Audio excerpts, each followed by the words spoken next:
Hello and welcome back to Politics and Polls. I'm Julian Zelizer, a professor of history and public affairs at Princeton University. This is my colleague and co-host, Sam Wang. Hi there, Sam Wang, professor of neuroscience and director of the Princeton Election Consortium. The freedom to speak, free speech, is something that we very much cherish in this country. This freedom is seen as something that's integral to our society. It's a key element of a vibrant and robust democratic life, and it's politically essential.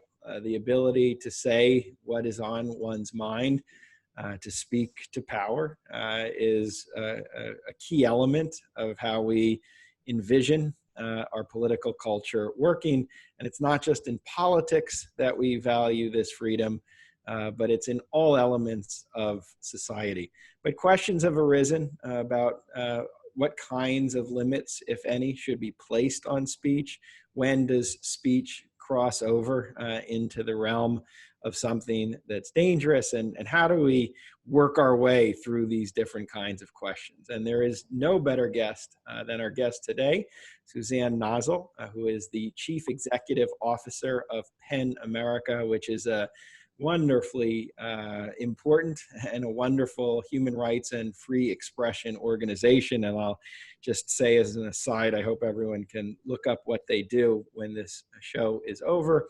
She served as Chief Operating Officer of Human Rights Watch and as Executive Director of Amnesty International USA. During the first term of the Obama administration, Suzanne served as Deputy Assistant Secretary of State for International Organizations, and she was Deputy to the U.S. Ambassador for UN Management and Reform at the U.S. Mission to the United Nations. She also worked at various other jobs in the private sector. She's published one publication that I will highlight is in Foreign Affairs, an article that came out in 2004, where she coined the term smart power, which became the theme of Secretary of State Hillary Clinton during her tenure in the office. And she has published everywhere, New York Times, Washington Post, LA Times, and more. So a very distinguished guest. And today we're going to be talking about her new book, Dare to Speak, Defending Free Speech for All, which is out with Day Street Books and available everywhere. Suzanne, welcome to the show. Thanks for having me. So let's just start with the most basic question. How do you think of and define free speech? What are we looking at when we talk about free speech? Sure. I mean, to me, free speech is intimately intertwined with the idea of open discourse and the free-flowing range of ideas that we can debate and deliberate, the opportunity to persuade others, the chance for the truth to triumph, for facts to emerge over falsehoods. And so it's that interchange that at PEN America, we really see ourselves as protecting. So it's free speech on behalf of individuals, the right to speak your mind, but it's also the chance to do so in a healthy and functioning discourse, an environment where you have a chance of engaging with others, persuading them, being heard, and all of that right now is at risk. So I think it's important that we define free speech broadly so that we address the array of threats that it faces. And why? So you write, the state of discourse in America today raises a troubling question of whether the principle of free speech can survive intact in our diverse, digitized, and divided culture. Maybe you can tell us, why is this problematic in 2020? What's going on that the future of free speech is in question? It's a series of things. I mean, first of all, we have the transition of our discourse to the online arena and social media, where so many aspects of what traditionally defined our conversations have disappeared. The context that would accompany an in-person conversation or a letter to the editor is so often missing online. Content moves across boundaries. You may not know who is in your audience when you post something online. The cumulative effect of online speech is, goes so far above beyond what happens in the physical world. I mean, you can put out one errant tweet and get tens of thousands of replies that quickly escalate into death threats. That's something that we didn't have previously. So I think we have to be very attentive to the ways in which the shift to online has affected our discourse. Something else I think is palpable is this sort of uncorking of hateful speech and bigoted attitudes in the United States over the last few years, with a president who attacks racial minorities, immigrants, women. There is a kind of boomerang effect that we've seen in response to that, where people feel that these hateful attitudes are coursing freely through our society and denigrating individuals, dividing communities, fanning hatreds and crimes, and that there is an imperative that a lot of people see to clamp down on speech in response. If that's going to be happening in our society writ large, then the determination to police speech within smaller spaces, whether that's the classroom or the university or a magazine, intensifies. And it can come across like intolerance. I don't think it's born of intolerance. I think it's born of a genuine concern that something nefarious is on the loose in our society, and that we have to kind of bottle it up in order to live together.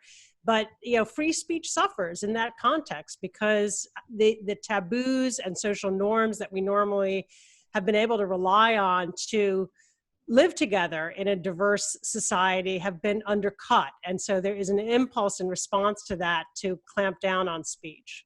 And is there inherent contradiction between policing speech and free speech, or can the two coexist? I think they can coexist, and there are, under the First Amendment, a whole series of exceptions, whether it's libel or slander or true threats or incitement to imminent violence, that are categories of speech that we allow government to police. The First Amendment, of course, does not apply to private actors, whether that's a private university or private company, a social media platform. So those entities are free to police speech, and many of them do. Vociferously. Some have a principled commitment to free speech, but many corporations, for example, do not. And if you don't toe the corporate line, you can be fired or dismissed. So we've always accepted some level of policing of speech. In the United States, we have very strict constraints, and this is also true in international law, though to a slightly lesser extent, on the types of speech that government can rein in and how they are allowed to do it. And that's because of the fear that by enabling our authorities to police speech, that power will be used in self-serving ways to protect their own prerogatives, to silence dissent, to thwart discourse, to go after critics. And of course, we see that in the Trump administration, where it champions the First Amendment in name, but in so many ways flouts it in deed, whether it's his threats and acts of retaliation against journalists and the media, or efforts to suppress the publication of books, or trying to clamp down on peaceful protesters in American streets. If it weren't for the First Amendment, it's pretty easy to imagine with Trump, how much further he would go. He often talks openly about what he'd like to do, and then he gets reined in, whether it's by courts or some of his advisors or members of Congress who are chagrined and horrified by the powers that he would invoke if only he could. And so he's a kind of powerful illustration of why we have this constitutional norm of strict constraints on government's ability to interfere with and punish speech. One difficulty that strikes me in hearing that description of President Trump and the ways that he and his helpers have tried to affect freedom of expression is that a lot of public expression, at least at the broadcast level and in terms of the national conversation, relies on access to power and the ability of reporters to get to the White House, to be able to report on events as they're happening. And so what about more subtle ways of restricting speech where access is restricted, and we as citizens only get information if reporters are allowed to go near the president, that kind of problem? Yeah, it's a real concern. We at PEN America have actually sued the president because of his threats and acts of retaliation against journalists and the media, and those have been exacted against journalists and outlets that he sees as critical or challenging. So it can be a reporter like Jim Acosta, who's pursuing a harsh line of what he considers to be a harsh line of questioning and has his press credential revoked on that basis. So, to me, that is a clear violation of the First Amendment, and that's what we've argued in our lawsuit, and the court has rejected the government's motion to dismiss. Some of the tactics that he's using are non-traditional. There isn't First Amendment jurisprudence necessarily in all of these areas. But to me, it's clear that when he is punishing individual journalists and sending a message to other journalists, importantly, that, look, if you mess around with me, if you contradict me, if you needle me, there are going to be reprisals. I think it leads to exactly the concern that you have, that journalists will lose their access if they don't toe the White House line and behave in the way that the president would have them do. So, to me, that is a president who both, in deed and in intent is flouting the First Amendment. I mean, now we're getting into the domain of not just freedom of expression and freedom to express one's views or to tell the truth, or I guess tell not the truth, but also a public conversation where I can, a citizen might be forgiven for being angry at watching a press conference and seeing a reporter only ask one question and then be called, whatever, a nasty woman or whatever that reporter might be called. And then there's no conversation back and forth. And so seems to me that there's not only the question of freedom of expressions of views, but suppression of the ability to have a real conversation in the public sphere when we have now a public square of 300 million people. And our only access to the president is through Jim Acosta, and it has to go through him. And we, the presidential image making and sort of the mediation of presidential engagement with the public has, that's not new, right? I mean, presidents have always, for many decades have had press secretaries and handlers and structured engagements with the public. And then, there's some things like town hall meetings that break through that, and presidents decide, what suits them and where they come across best. So I think, in some ways the president has, through his Twitter account, engaged much more directly, you could argue, than many of his predecessors in terms of putting out often unscripted, apparently unvetted messages to the public that then government officials are left scrambling, and often foreign officials scrambling to interpret. So I think the larger issue with him is his effort to thwart and obscure our discourse and convince his political base that the mainstream media and credible journalism is not to be trusted. And I think, we are living with the consequences of the confusion that has sown at so many levels. I live in New York, and people, even though they're being told by the governor and the health authorities and doctors that it is safe to reopen schools, people don't believe it. And I understand why, because our trust in our institutions has been fundamentally undercut. And I think part of the reason for that is a president who obscures the line between fact and fiction, denigrates his own scientists and health officials, purveys false information, and has been on this systematic campaign of denigration against the mainstream media and the fake news for reporting, almost all the time, factual information. But that's a long trend in decrease in faith in institutions. I mean, I think it feels like it's a little bit more that we've been losing faith in our institutions, including scientists, including intellectuals, sources of, I would say usually reliable information, but people have become suspicious over the last few decades.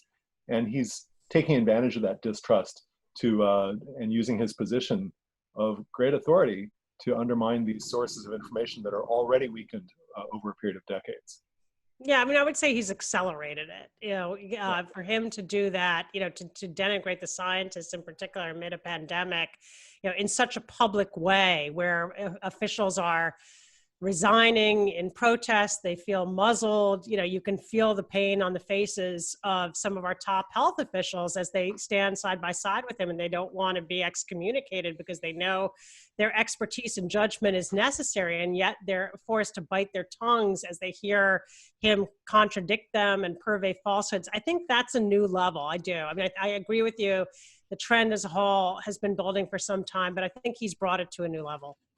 I'm going to try after one question to move away from President Trump, which is always hard to do. But I'm curious what you think of when Twitter, I can't remember if they put a note or they banned something that the president said, or Facebook, the idea of somehow kind of on a private site censoring him or noting this is not true. I mean, how do you feel about that? Well, it's interesting. I mean, they've sort of taken the position for the most part until now that if the president says it, it's newsworthy and it's worth people being able to know about that. And I generally agree, because I think it's part of what enables us to see President Trump and any other political official for what they are. And his unscriptedness on Twitter is a window into his psyche that I think is powerful and revelatory at times. And so I think that has value. What they've done in these instances, they've sort of adopted a new threshold for content removal, which is in relation to the pandemic and the idea of imminent harm. So content that can cause imminent harm. So this is not just falsehoods or nasty things that he says, but in that specific category. And the first was a claim about hydroxychloroquine, and the second was a interview on Fox News where he said that that children essentially were immune to the coronavirus. And, I do think when the president of the United States says that, for people who believe him, it can be dangerous. And you should be able to believe your president. You should be able to have faith that he wouldn't go around making that statement if it wasn't scientifically grounded. Of course, it's not scientifically grounded. And you can see how that would cause harm if people conclude their children, don't need to take precautions or wear masks or can't carry the virus. So I think under that standard, it is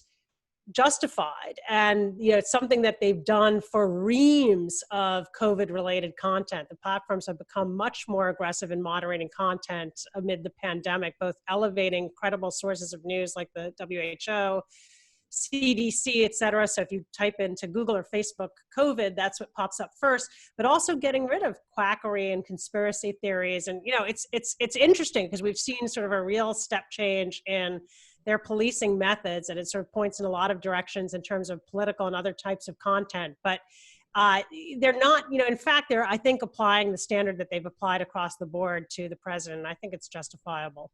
And then, so let's turn to, Sam and I are college professors, so we're right in the heart of a lot of the debate over speech and what do you do when remarks are seen as aggressive or damaging.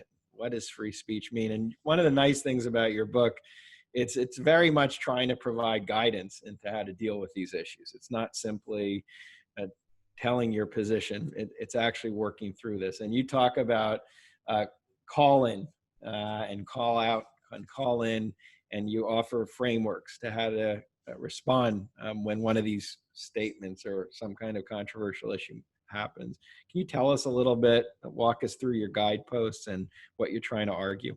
Yeah, sure. I mean, when it comes to call outs, we've all become used to sort of call out culture where if somebody uses a slur or a stereotype or, even just a metaphor that can, be read as insensitive, even saying like, let's stand up for justice while standing up, is a metaphor that for people who are disabled, they may see as offensive because it implies that only if you're, able-bodied and can stand, are you capable of raising your voice or being an effective activist. And so there's a lot more to be mindful of. I think our society is in a period where we're struggling to reach the next levels of inclusivity, equality, and justice, and to recognize, so many things that happen that leave individuals and communities feeling excluded, marginalized, in some way demeaned, and to unearth that and make all of us more cognizant of that. And I think that's, part of the puzzle of what we need to do. And my first chapter is devoted to the idea of conscientiousness with language, because I think to live in this diverse society, you really have to be aware of the varied audiences that you're speaking to and what some of their hot button sensitivities are. When it comes to call outs, so the question is, all right, so something like that happens, what do you do? Is this a situation where, you should stand up in class and, accuse the professor of being being ableist or being sexist or racist?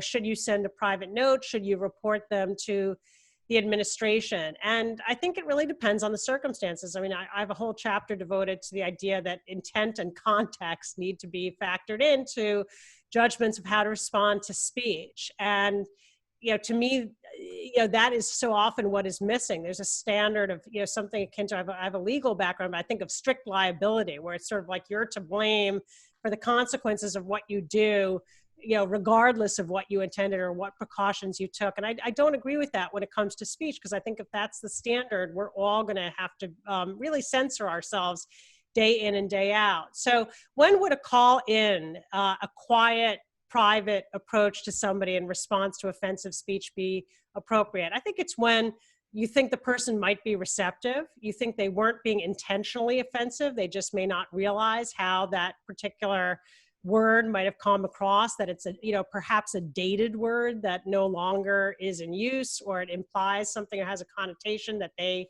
may not be aware of, and where you think they may be responsive to that private approach, and they can either, maybe they delete the tweet, or, they apologize if appropriate, or they simply let it go, but they don't use it again, because now they're on notice that it can be received in a way other than what they intended. When is a call out appropriate? I think it's when the message, offending message, has been heard widely, and people may be hurt by it, feel victimized by it. If it's something in class that really is harsh toward women, and a clearly sexist comment, I think somebody needs to speak up. An ally needs to speak up and call that out for what it is, because otherwise it sort of stands. And even if people write privately, that moment in class where everybody heard that, and the imprimatur of acceptability was there because it was said by the professor in the front of the room, I think makes it problematic, and makes it in some circumstances important to speak up. Where somebody's being intentionally offensive, then I think they need to be called out publicly, or where they do it repeatedly. They've been sort of told in the past and gently reminded, and they don't seem to be getting it. Then there's that element of shaming that happens in a call out, and I don't think it should be a first resort, but sometimes I think it's necessary. How does a call-in work, though? Is it an individual to individual, or do you believe it should be institutionalized, a private conversation? There's a couple of ways to do it. It can be, I think the simplest is individual to individual, tapping someone on the shoulder, sending them a quick email to say, hey, do you realize in the message that you sent out, you use this turn of phrase that, is no longer the way that, Latinx people like to be described, or you misgendered somebody. That happens a lot, where people have, right now, because pronoun use is changing and not everybody is fully up to speed with using other than kind of he, her pronouns. And so people make mistakes. And, what do you do when an email goes around that has a mistake in it and refers to somebody by a gender that they don't prefer to that they don't identify with, or by pronouns that they don't use? So I think that private approach can work. There's some situations where there may be a power relationship that makes that difficult. You don't want to confront your professor and sort of insert that into your relationship. And I think then, maybe it's a private note to the department head, and they can raise it, and there can be a different way of doing it. So I don't think there's necessarily any one method, but the key is you're not trying to create a spectacle. You're not trying to publicly embarrass the person. You're trying to let them know that this was concerning, but without that element of shame.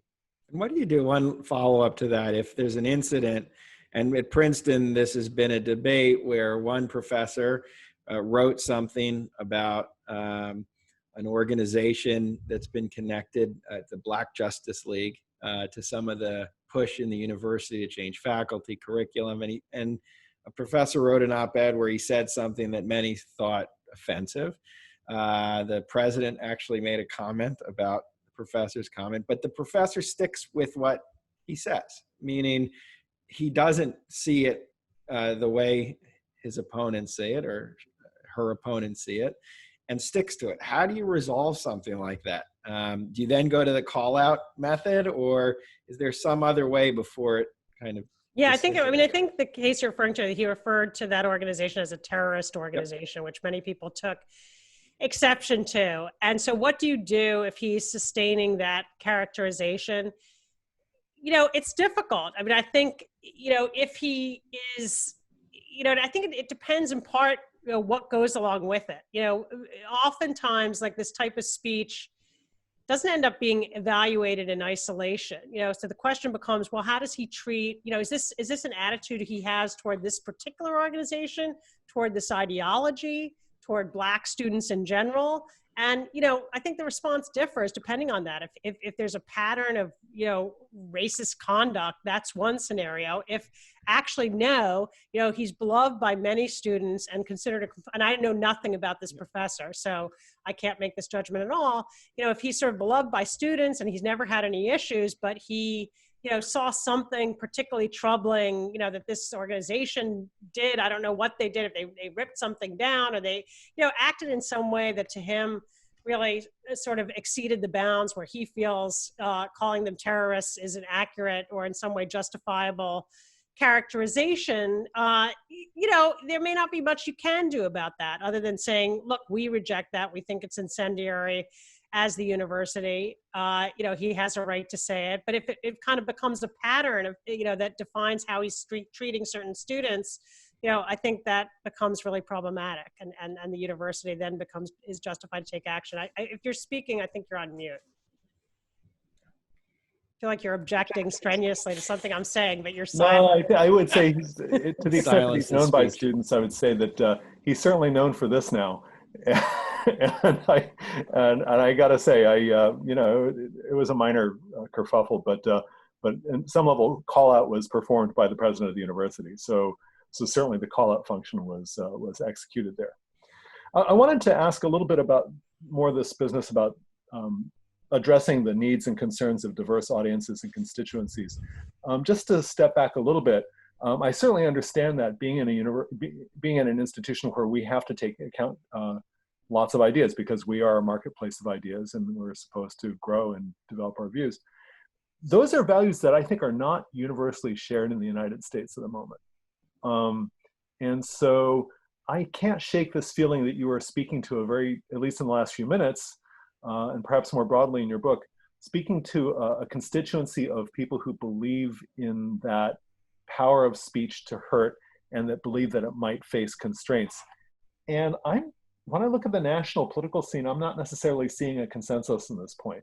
And I'm wondering whether we're sort of forming a circular firing squad of people who are already committed to trying to build greater diversity and civilized methods of expressing ourselves. But there's this national conversation that may not want to be part of that.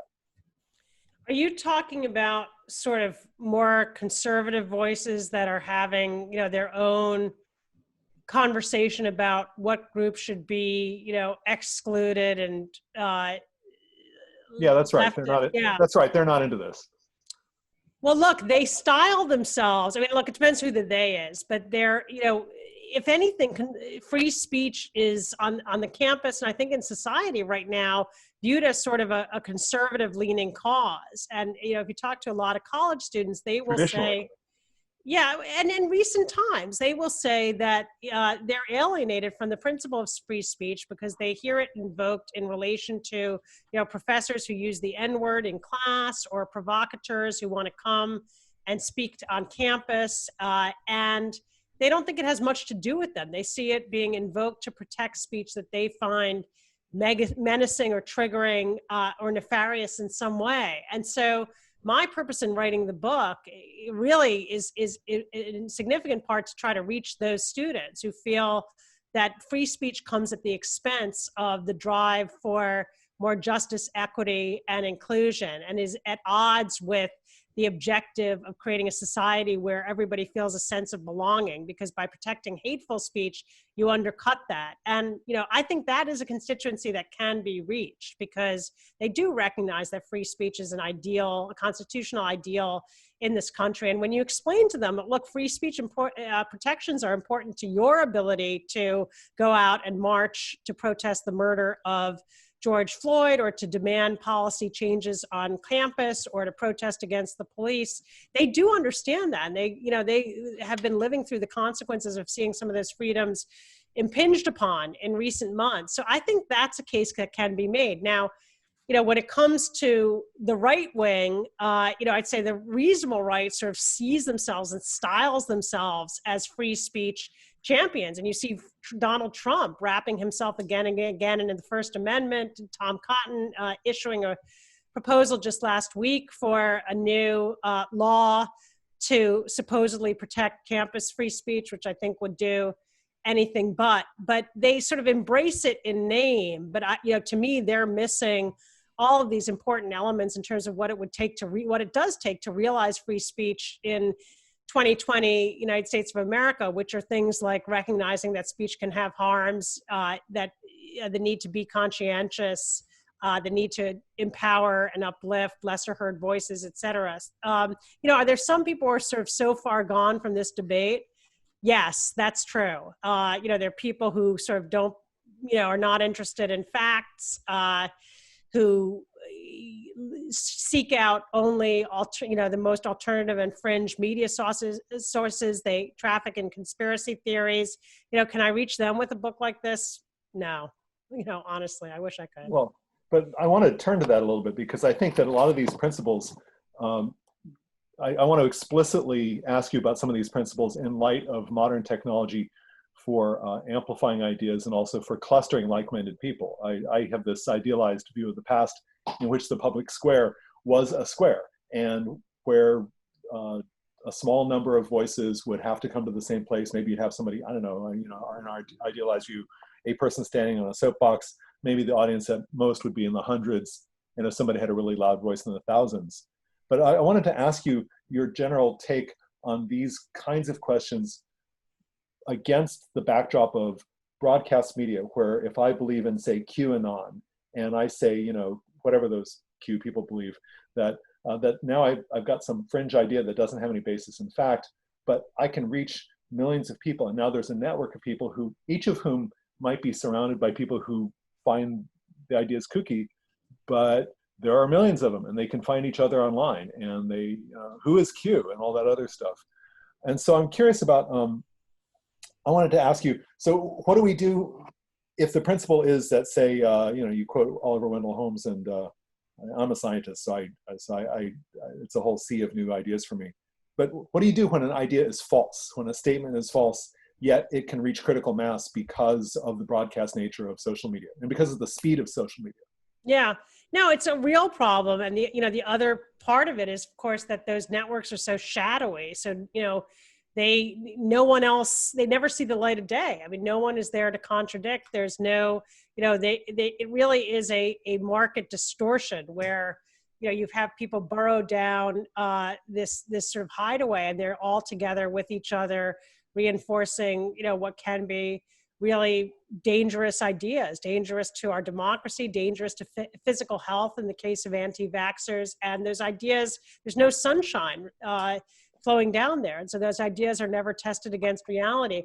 I think the platforms do need to become more aggressive in policing those estuaries that, seem to purvey only really dangerous, false, and damaging information. But I think as they do so, they also need to implement much more robust customer service in the vein of protecting free speech, because as they police more aggressively, inevitably there will be more false positives, and there'll be more legitimate content that's, for example, people debating about QAnon. I mean, we now have several candidates for Congress who are adherents of QAnon. So we can't silence all discussion of QAnon on Facebook. And so, you then have to differentiate and variegate, and the platforms, as they're constructed today, are not equipped to do that. The way that they were so effective in removing the COVID misinformation is the reliance on algorithms. And, that was very efficient, but it doesn't allow for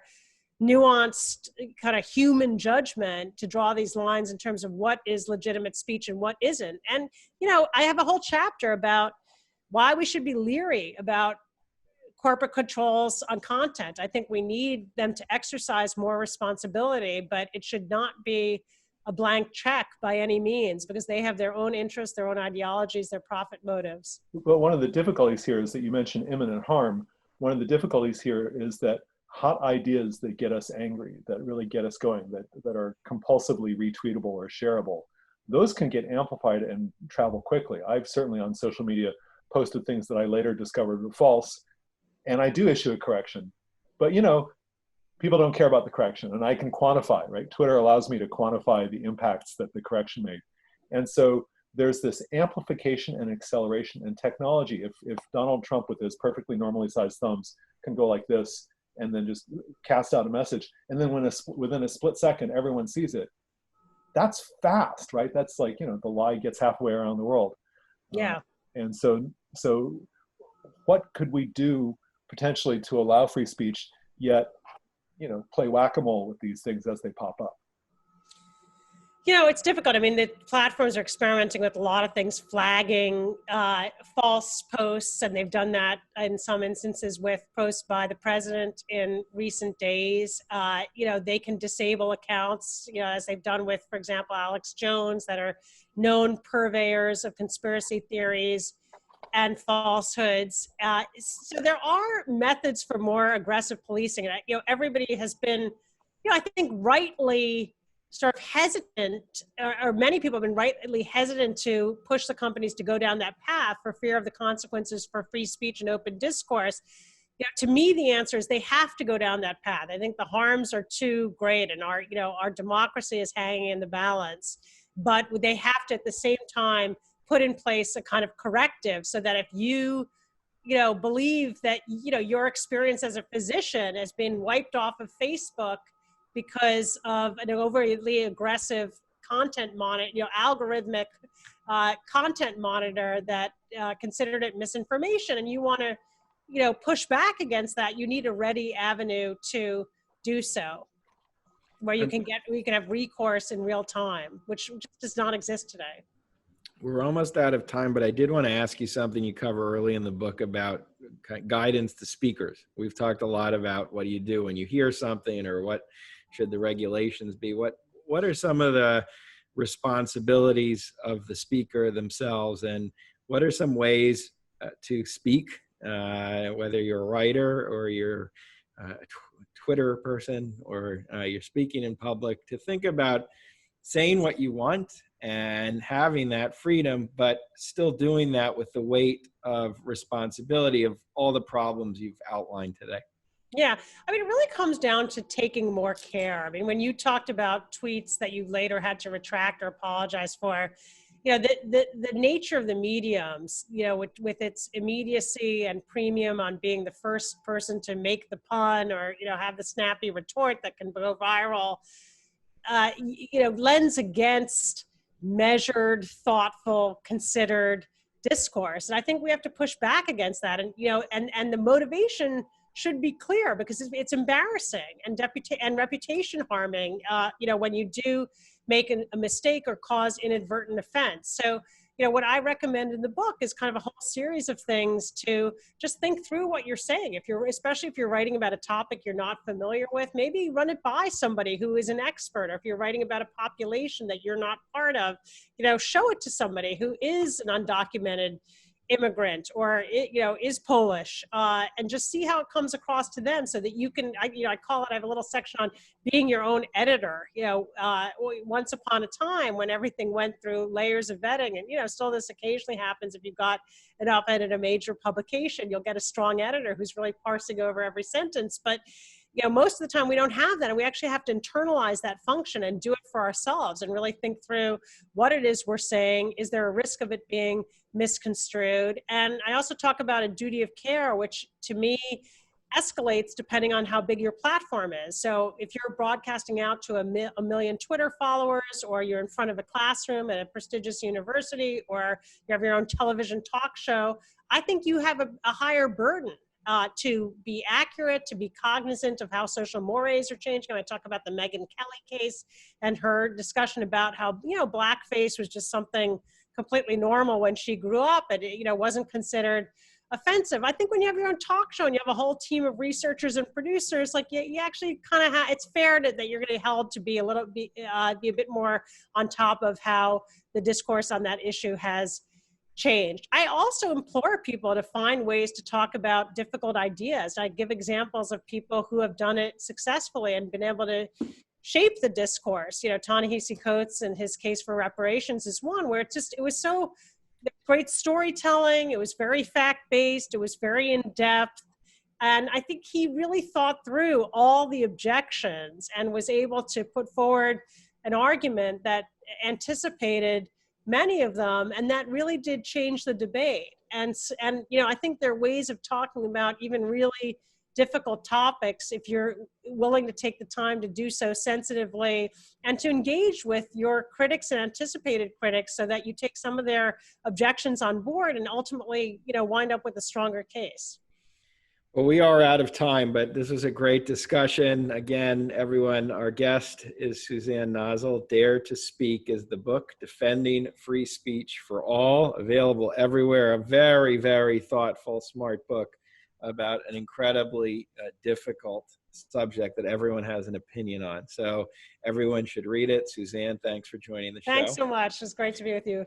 And once again, everyone, you can find us on iTunes, SoundCloud, Stitcher, and Spotify. Visit our website, politicspolls.princeton.edu, or tweet any questions or thoughts thoughtfully to @Julian Zelizer. And Sam, where should they tweet you? Sam Wang, PhD. Thanks for joining us, everyone, and we'll be back soon on Politics and Polls. Bye, everybody.